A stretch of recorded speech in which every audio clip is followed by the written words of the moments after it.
पक्ष में लालू जी का चिन्ह है। लालू जी ने उनके लिए काम किया है। नीतीश कुमार ने नहीं लगी थी। नीतीश कुमार ने खिलाफ पे बयान दिया था। ये सच्चाई है।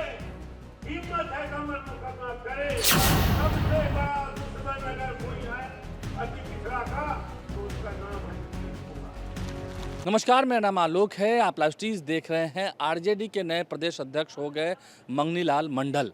आरजेडी की राज्य परिषद की आज बैठक में इस बात पर मुहर लगी, वो निर्विरोध निर्वाचित हुए और आरजेडी के वो 7वें प्रदेश अध्यक्ष होंगे। आरजेडी के राष्ट्रीय अध्यक्ष लालू प्रसाद ने इस राज्य परिषद की बैठक में उन्हें सर्टिफिकेट दिया, उनका स्वागत किया। सभी ने उन्हें बधाई दी। तेजस्वी यादव ने उन्हें बधाई दी, राबड़ी देवी ने उन्हें बधाई दी, सभी आरजेडी के नेताओं ने, कार्यकर्ताओं ने उन्हें बधाई दी। आरजेडी के तमाम वरिष्ठ नेता कार्यकर्ता वहाँ मौजूद थे। वो सभी तस्वीरें आपको दिखा रहे हैं। मंगनीलाल मंडल को आरजेडी का नया प्रदेश अध्यक्ष बनाया गया है। वो निर्विरोध निर्वाचित हुए हैं। मंगनीलाल मंडल ने कहा है अपने शुरुआती भाषण में, नीतीश कुमार ही अति पिछड़ों के सबसे बड़े दुश्मन हैं।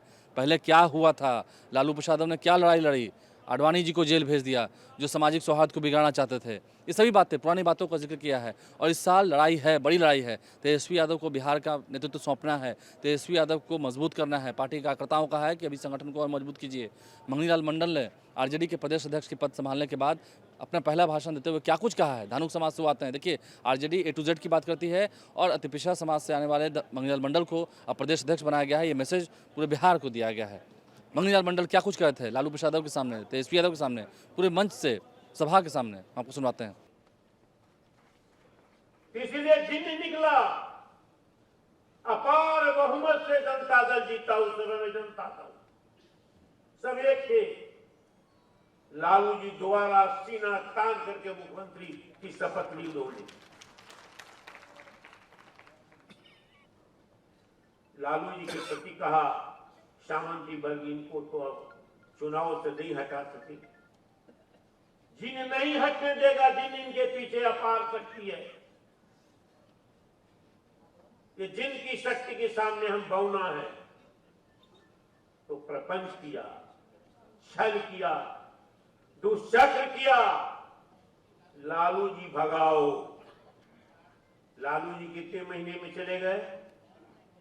95 में अकेले बहुमत हुआ था, 90 में नहीं था, लेकिन 5 में साल तक इन्होंने काम किया। तो 95 से अगर आप गणना करें तो 27 महीना, 5 वर्ष की सरकार थी, 27 महीना में लालू जी को जाना पड़ा। ये टेस्टेड था। उससे पहले भी खेल हुआ था बिहार में। उससे पहले हुआ था 78 और 79 में, जब कर्पूरी ठाकुर ने आरक्षण लागू किया था पहली बार, तो इनको भी 22 महीना में जाना पड़ा था। विधायक दल की बैठक में जो सामंती शक्ति थी, कहा कि हटो, 22 महीना में जाओ, क्योंकि आरक्षण लागू किया था। एक गए 22 महीने में, दूसरा गए 27 महीना में। और जो सांप्रदायिक शक्ति थी, अलग टोह में थे कि लालू जी को कैसे लपक ले, कैसे हटा दे, क्योंकि लाल कृष्ण आडवाणी को गिरफ्तार करना कोई मामूली कलेजे की बात नहीं, कोई मामूली हिम्मत की बात नहीं थी। दिल्ली से चला, मथुरा से चला, अयोध्या से चला, गुजरात से चला रथ। किसी सरकार ने हिम्मत नहीं की, किसी मुख्यमंत्री ने हिम्मत नहीं की। लालू जी ने पहले कहा कि बिहार में घुसने दीजिए, लालू यादव इसको गिरफ्तार करेगा। बिहार में हम साम्प्रदायिक सौहार्द को कभी बिगड़ने नहीं देंगे, हमारी सरकार रह जाए। वो चैलेंज किया। रोहतास में एंट्री हुई थी, भभुआ में, हमारे भी कई कलेक्टर को देख चुका लालू जी ने। अंत लाल कृष्ण आडवाणी को बिहार की धरती पर समस्तीपुर में लालू यादव ने कहा कि हम गिरफ्तार करेंगे। गिरफ्तार करके मसान डैम में भेज दिया। लालू यादव के प्रति जो सांप्रदायिक शक्तियां थी, वो दूर से खड़ी थी कि लालू जी को कैसे हटाया जाए। हटा दिया, जेल भेज दिया। छल से प्रपंच से, मैं आज भी कहूंगा वो छल प्रपंच था। तो आज लेकिन लालू जी की जिन की शक्ति आज भी कायम है। क्यों? आज भी वो कहता है, जब जाते हैं कि तुम कहते वोट नहीं देते हो, कहा कि वोट नहीं देते कई कारण है, लेकिन मेरे मुंह में, मेरे बेटा के मुंह में बोली लालू जी ने दी। और वो नौजवान भी कहता था कि मेरा बाप सिपाही की पगड़ी देख करके भाग जाता था। हम उसके बेटा लालू जी के राज में ब्लॉक चढ़ते थे, सर्किल चढ़ते थे, थाना चढ़ते थे, दरोगा के कहते थे कि जुल्म हुआ है, आपने FIR क्यों नहीं किया? ये हो गया जंगल राज। जिसका बाप डरता था लाल टोपी, उसका बेटा थाना पहुंच गया, तो वो हो गया जंगल राज। और जिसके राज में पूर्णिया में बलात्कार, अबोध लड़की की, नाबालिग लड़की की, सामाजिक कमजोर लड़की की होती है, FIR नहीं होता है, और वहां से पद यात्रा करके पीड़ित परिवार और दूसरे लोग पटना गवर्नर हाउस पहुंचता है, तो वो है सुशासन राज। कैसा मापदंड? आज जंगल राज की यहां चर्चा हुई, मैं सहमत नहीं हूं। ये जंगल राज हमारे लिए गाली है। 5 वर्षों के लिए मुख्यमंत्री हमारे चुने जाएंगे, 22 महीनों में चले जाएंगे, 5 वर्षों के लिए चुने जाएंगे, 27 महीना में चले जाएंगे। वो जंगल राज था, क्योंकि गरीबों के बेटा की हिम्मत हुई, BDO बनाया गया, SDO बनाया गया, कलेक्टर बनाया गया, घूम घूम करके VC बनाया गया। जिस कॉलेज में कभी पिछड़ा और दलित का बेटा प्रिंसिपल नहीं हो सकता था, वहां कुर्सी पर बैठाया लालू जी ने, तो हो गया जंगल राज। और आज जब VC का लिस्ट निकलता है, प्रिंसिपल का लिस्ट निकलता है, रजिस्ट्रार का यूनिवर्सिटी में लिस्ट निकलता है, तो एक भी पिछड़ा दलित नहीं मिलता है। तू है सुशासन। कैसा सुशासन? जंगल राज तो ये है जहां लोगों को न्याय नहीं है। थाना में 15,000, 10,000 आज FIR पर पैसा लिया जाता है। 3 दिन पीड़ित का पिटीशन पड़ा रहता थाना में। जब तक 10,000 रुपया नहीं लेता है, चाहे थाली बेचे, चाहे जमीन गिरवी रखे, FIR करना है तो 10,000 देना है। वो कौन राज है? वो है सुशासन राज। आप हैं सुशासन बाबू। जमीन की दाखिल खारिज नहीं होती है, परेशानी होती है, यह है सुशासन राज। पुल गिरता है, पुलिया गिरती है, सड़क ध्वस्त हो जाती है, यह सुशासन राज। तो क्या तुलना है? तो गाली है। पिछड़ा का बेटा मुख्यमंत्री बनेगा, सीना तान के सामाजिक न्याय के लिए काम करेगा, तो गाली दी जाएगी कि जंगल राज आ गया। और जब पिछड़ा को न्याय नहीं मिलेगा, गरीबों को न्याय नहीं मिलेगा, FIR नहीं होगा, उसको दबाया जाएगा, उसके बेटियों का बलात्कार होगा, तो कहेगा ये सुशासन राज है। चुनौती देकर के मुकाबला करना चाहिए। जंगल राज का नारा अपने पास रखो।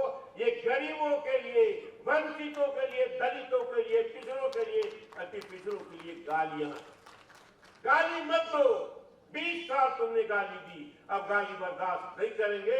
हम एक होंगे, हम जीन है तो हम गोलबंद होंगे। जीन है तो हमारा नेता लालू के स्थान पर उनका बेटा तेजस्वी प्रसाद यादव है, हम तेजस्वी प्रसाद यादव को यही नारा लेकर के हमको और आपको जाना है। लालू यादव को पूर्ण बहुमत से अजय बहुमत था तो 27 महीना में चले गए, क्योंकि उन्होंने गरीबों के लिए काम किया। अबोरों को मुंह में बोल दिया, मूक बधिरों को आवाज दी, पुचकारा। कर्पूरी ठाकुर ने आरक्षण लागू किया गरीबों का, राजयार को, सोलकर को कहा कि न्याय मिलेगा, तो 22 महीना में चले गए।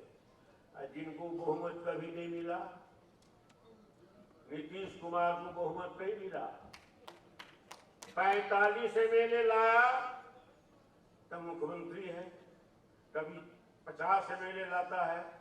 क्यों? किसके दम पर टिका हुआ है? ये शिखंडी है, ये लाशा है जिसको डॉक्टर लोहिया कहते थे कि पिछड़ा का जब जिस पिछड़ा को मुख्यमंत्री मंत्री बना करके काम ले, समझो वो लाशा है, शिखंडी है, क्योंकि वो अविजात वर्ग के गोद में बैठा हुआ है। अगर गरीब के लिए काम करेगा लालू जी की तरह, अगर मूक के लिए काम करेगा लालू जी की तरह, अगर वंचित के लिए काम करेगा लालू जी की तरह, अगर समाजवाद को और समाज को बदलने के लिए, सामाजिक न्याय के लिए सीना तान के काम करेगा लालू जी की तरह, तो नीतीश कुमार को भी जाना पड़ेगा। वो 20 साल से इसीलिए है जो भारतीय जनता पार्टी और सामंती वर्ग के लोगों के गोद में उनके लिए काम कर रहा है।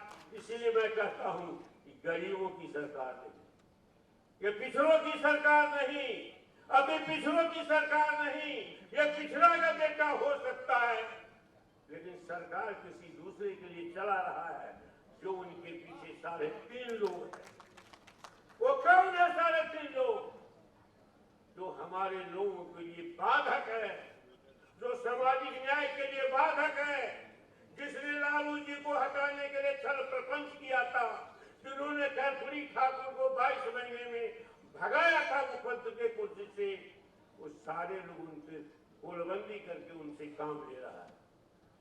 इसीलिए नीतीश कुमार 20 साल से बने हुए, जो क्रांतिकारी होगा, जो परिवर्तनकारी होगा, जो गरीबों के लिए अपनी जान जोखिम में डालेगा, अपनी सरकार को जोखिम में डाले, उसका नाम कर्पूरी ठाकुर लालू प्रसाद यादव है। और जो पिछड़ा का बेटा है, गरीबों के लिए काम नहीं करता है, उसका नाम नीतीश कुमार है। दूसरे के लिए काम, यही फर्क है। अब एक बात कह करके मैं खत्म करूंगा अपनी बात।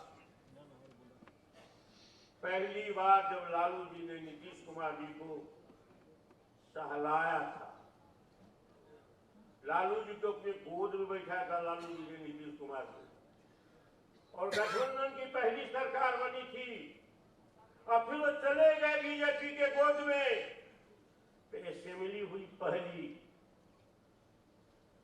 तो बिहार के कोने कोने में जब हम गए घूमे, टेलीफोन आया तो कहा कि तेजस्वी जी का परचम लहरा रहा है। कैसे लहरा रहा है?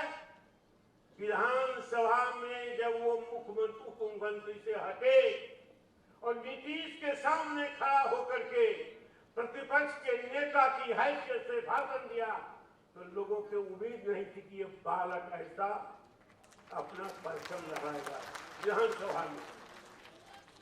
लोगों ने कहा कि केसी प्रसाद यादव में तो असीम संभावना है, असीम समझदारी है, गजब का भाषण दिया, गजब का ललकारा नीतीश कुमार को, गजब का जवाब दिया। ऐसी अपेक्षा तो हम करते नहीं थे। उन्होंने झंडा लहरा दिया। केसी प्रसाद यादव तो उसी बार एस्टैब्लिश हो गए, उसी बार एस्टैब्लिश हो गया कि बिहार के भावी मुख्यमंत्री है, उसमें सारी संभावना है। और दूसरी बार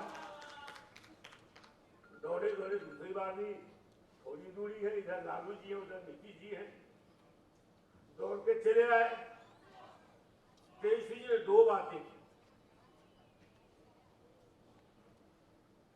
लालू जी तो ओघरदानी है,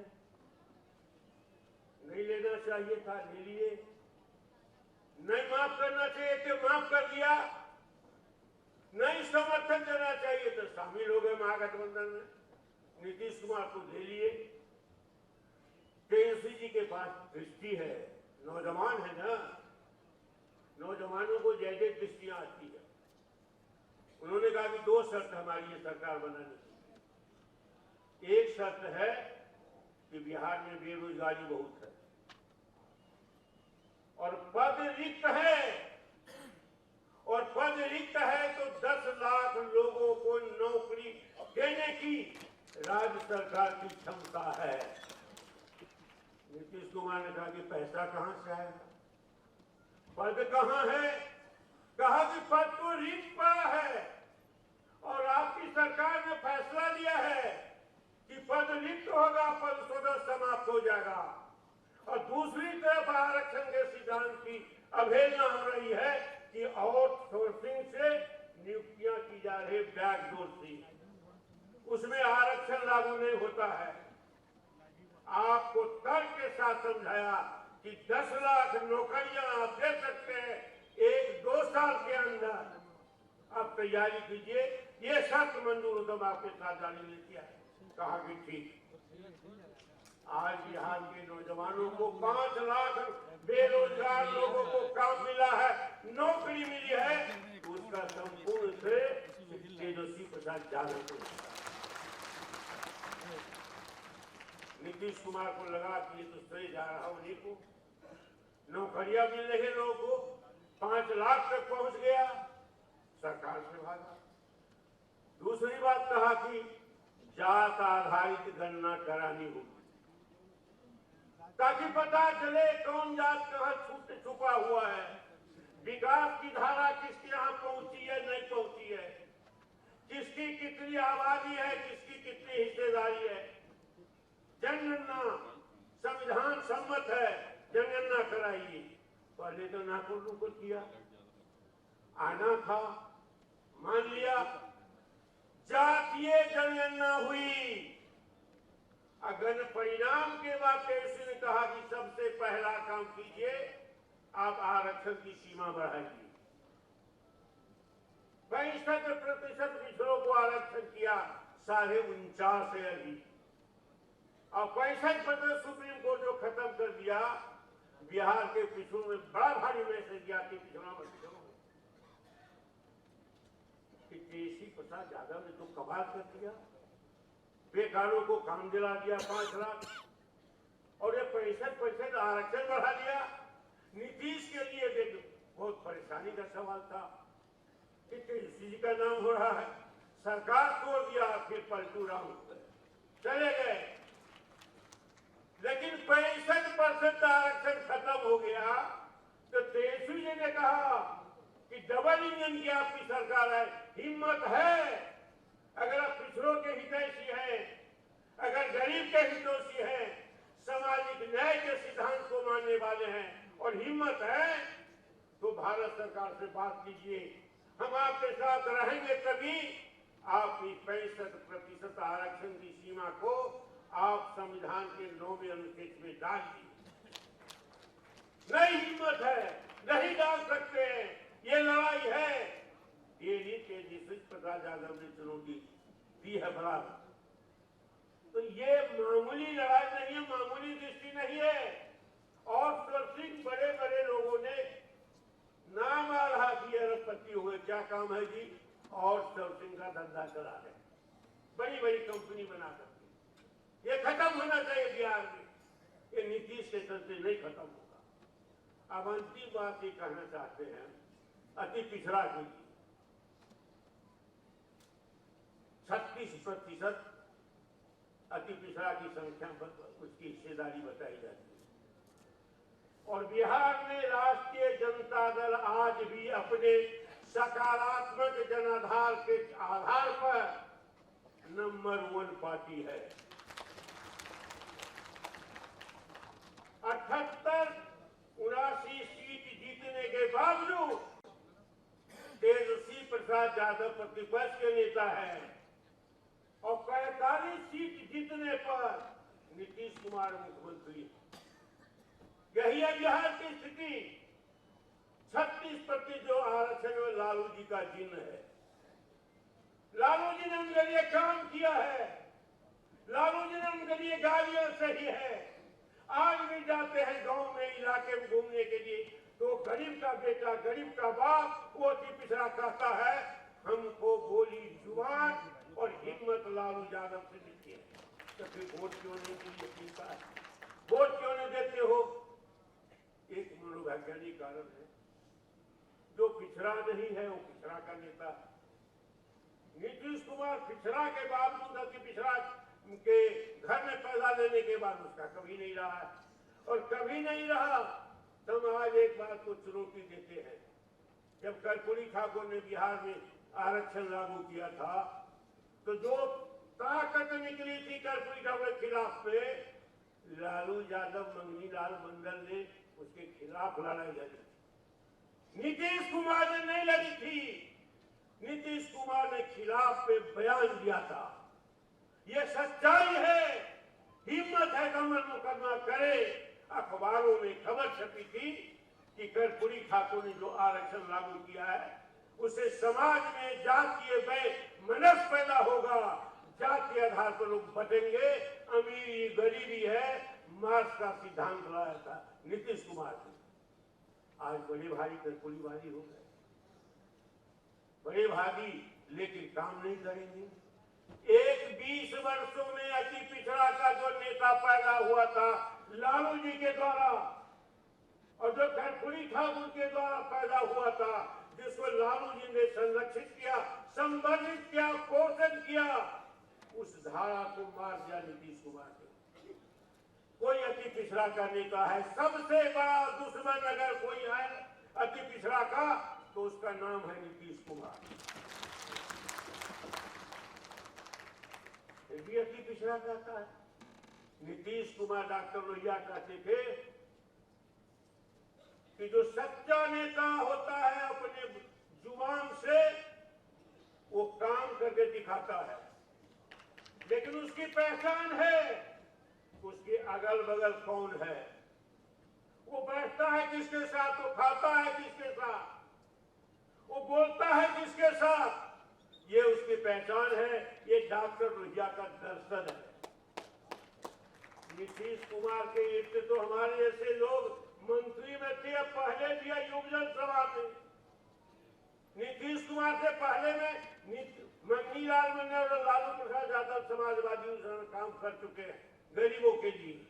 नीतीश कुमार तो बाद में आए, तो नीतीश कुमार के इर्द गिर्द कौन है? अति पिछड़ा का आरक्षण लेते, वोट लेते हैं। कोई अति पिछड़ा नेता है बताइए आप लोग? नहीं है। कोई बगल में है, कोई अगल में है, कभी अखबार में फोटो छपा है, कोई बड़ा पद है। अगर 36% आरक्षण का वोट लेते हैं तो जनता दल यू का कार्यकारी अध्यक्ष कौन है बतावे? जो आरक्षण विरोधी है, गरीब विरोधी है, पिछड़ा विरोधी है, दलित विरोधी है, अति पिछड़ा विरोधी है, वो है कार्यकारी अध्यक्ष। वो सारे 3 आदमी मिलकर सरकार चला रहा है। न गरीब का कल्याण होगा, न अति पिछड़ा का कल्याण होगा। इसीलिए कर्पूरी ठाकुर की सामाजिक न्याय की धारा को पुनर्जीवित करना है। लालू जी का अगर धारा को पुनर्जीवित करना है, अगर जिन्नी की शक्ति को पुनः निकालना है, तो गोलबंद कीजिए, प्रति पिछड़ा के बीच में जाइए, हमको गोलबंद करना है। और तेजस्वी प्रसाद यादव जी को बिहार का भावी मुख्यमंत्री बनाना है, उसके लिए काम करना है। हवा बदल गई है, प्रधानमंत्री आने वाले हैं, भरोसा नहीं है एनडीए वाले को, बीजेपी वाले को, जनता दल यू वाले को। इस बार तेजस्वी प्रसाद यादव ने माहौल बदल दिया है, हवा बदल गई है, सरकार जाने वाली है, हिल गई है। इसीलिए नरेंद्र मोदी को बार बार बिहार आने वाला है, इसका मतलब यही है। इसीलिए आप यहाँ से, हम यहाँ से जाए, 2 महीना हमें समय है कि चुनौती के रूप में स्वीकार करें और समाज के हर तबका को, खास करके लालू जी के जिनको पुनः संगठित कीजिए, उसके बीच में जाइए और अब की बार अपनी सरकार बना करके तेजस्वी प्रसाद यादव को मुख्यमंत्री बना देना है। इन्हीं बातों के साथ हम अपनी बात समाप्त करते हैं। बहुत बहुत धन्यवाद। तो मंगनीलाल मंडल ने क्या कुछ कहा, हमने उनकी पूरी बात सुनवाई है। राज्य परिषद की बैठक में सभी निर्णय लिए गए हैं। तेजस्वी यादव ने अपनी बात रखी है, लालू प्रसाद ने कहा है हर हाल में इस साल तेजस्वी यादव को सीएम बनाना है, आरजेडी के नेताओं को मजबूत होना है और क्षेत्र में काम कीजिए, क्षेत्र में आपका काम दिखना चाहिए, तभी टिकट मिलेगा। लालू प्रसाद ने भी क्या कहा, वो वीडियो भी हमने लाइव स्ट्रीम पर दिखाया है, आप वो वीडियो भी देख सकते हैं। राबड़ी देवी ने क्या कहा, वो भी वीडियो हमने दिखाया है। मंगनीलाल मंडल ने पूरा भाषण जो दिया, उससे नेताओं में, कार्यकर्ताओं में एक जोश और उत्साह का माहौल देखने को मिला है। हमारे चैनल को सब्सक्राइब कर लें, साथ साथ इस वीडियो को अगर आप फेसबुक पर देख रहे हैं तो पेज को लाइक करना ना भूलें। धन्यवाद।